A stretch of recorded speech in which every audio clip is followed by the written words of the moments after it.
میں یہ اسلام کی غربت کی کہانی تمہیں سنا رہا ہوں، جب میرے رسول کے چچا کے لیے پورے کفن کا ٹکڑا بھی دستیاب نہیں تھا، اسلام اس وقت بھی عزت پا گیا تھا، اسلام اس وقت بھی ذلیل نہیں تھا، اسلام اس وقت بھی سربلند تھا، اور اسلام اس وقت بھی عزتوں کی مسند پہ تھا۔ یہ اسلام کا وہ دور ہے کہ جب حضور مسجد نبوی سے باہر نکلتے ہیں تو آگے حضرت عمر و ابو بکر رضی اللہ تعالی عنہما کھڑے ہیں، چہرے کے اوپر عجیب اداسی ہے۔ کہا عمر، ابو بکر اس وقت کیوں کھڑے ہو؟ عرض کی حضور بھوک نے گھر میں ٹکنے نہیں دیا، ہم نے چاہا حضور کا چہرہ دیکھ لیں تو کچھ پیاس بجھ جائے، کچھ بھوک مٹ جائے۔ حضور نے فرمایا میرا حال بھی یہی ہے، جس چیز نے تجھے گھروں سے نکالا ہے وہی چیز مجھے گھر سے نکال لائی ہے۔ چلتے ہوئے حضرت ابو ایوب انصاری کے گھر کے قریب سے گزرے،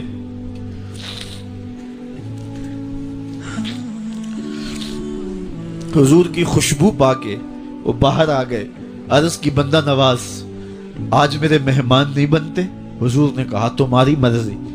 گھر لے گئے، چٹائی بچھائی، حضور کو بٹھایا، گھر والوں کو بکری کا بچہ ذبح کر کے دیا، کہا جلدی جلدی کھانا تیار کرو، میرے آقا کو بھوک لگی ہوگی۔ یہ کہہ کے واپس آئے، حضور کے پاس بیٹھے، نظر چہرے پہ پڑی تو گھبرا گئے۔ نکاحت کے آثار اتنے واضح تھے کہ سمجھ آ رہی تھی کتنے دنوں سے حضور نے کچھ نہیں کھایا۔ اٹھ کے باغ میں چلے گئے، کھجوروں کا خوشہ توڑا، حضور کے سامنے رکھا، کہا بندہ نواز جب تک کھانا تیار نہیں ہوتا یہ کھجوریں تناول فرمائیں۔ تھوڑی دیر کے بعد کھانا دسترخوان پہ لگ گیا، حضور سے عرض کی گئی حضور آئیں کھانا تناول کر لیں۔ حضور نے دسترخوان پر تشریف فرما ہو کر کے حضور نے کپڑا اٹھایا تو حضور نے جب دیکھا کہ کھانا ہے تو حضور نے ایک روٹی لی اور چند بوٹیاں اٹھائیں اور ایک خادم کو بلا کر کے کہا جاؤ ہمارے گھر دے آؤ، میری بیٹی فاطمہ کتنے دنوں سے بھوکی۔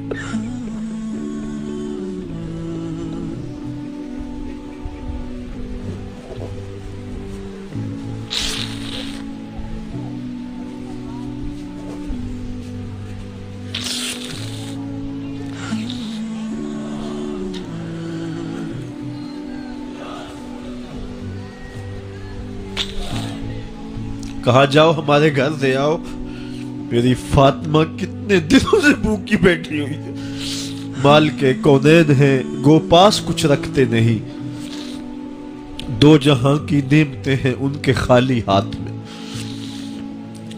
آپ کو پتا ہوگا کہ جب میرے رسول کا انتقال ہوا ہے، حضور کا وصال ہوا ہے، تو حضور کی ایک زرہ ایک یہودی کے گھر میں گروی رکھی ہوئی تھی، حضور نے زرہ رکھ کر کے اس سے قرض لیا ہوا تھا۔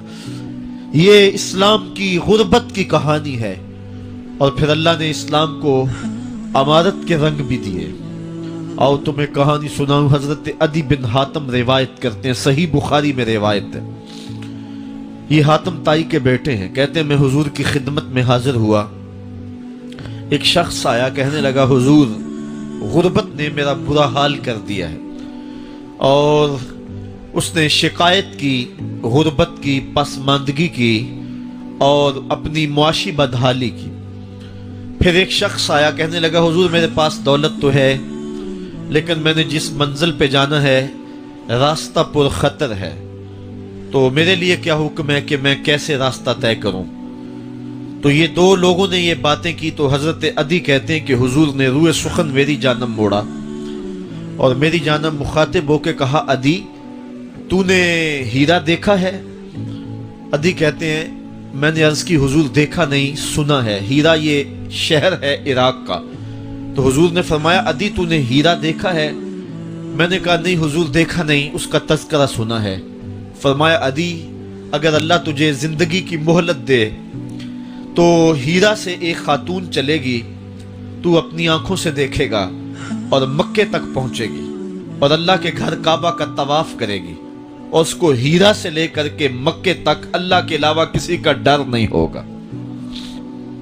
کہتے ہیں کہ میں نے دل میں کہا کہ پھر بنو طے کے ڈاکو مر گئے ہوں گے جنہوں نے عرب کے اوپر روب ڈال رکھا ہے، تو وہ تو پھر ختم ہو گئے ہوں گے، کہتے ہیں میں ابھی سوچ ہی رہا تھا کہ حضور نے مزید میری حیرت میں اضافہ کرتے ہوئے کہا عدی اگر تجھے اللہ نے زندگی کی مہلت دی تو تو دیکھے گا کہ کسرا کے خزانے تیری جھولی میں ہوں گے۔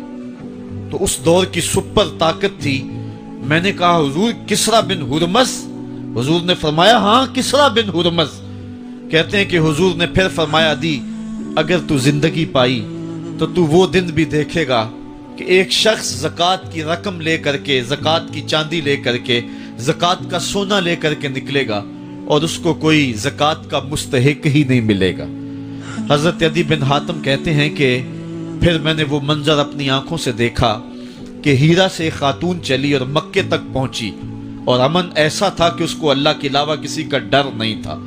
پھر وہ لمحے بھی میں نے دیکھے کہ کسرا بن ہرمز کے خزانے مسجد نبوی کے باہر پڑے ہوئے ہیں۔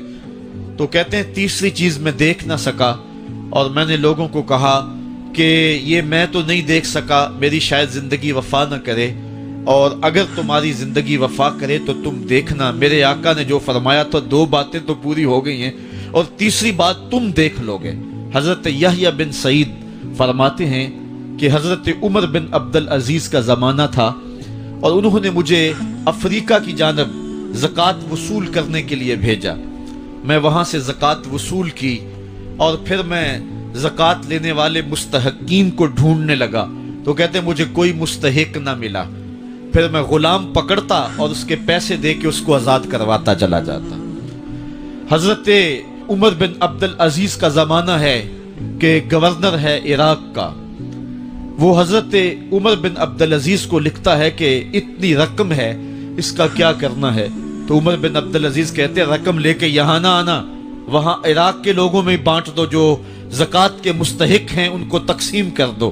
تو گورنر لکھتا ہے جو مستحق ہے ان کو دے دی، اب کوئی مستحق نہیں رہا تو میں کیا کروں؟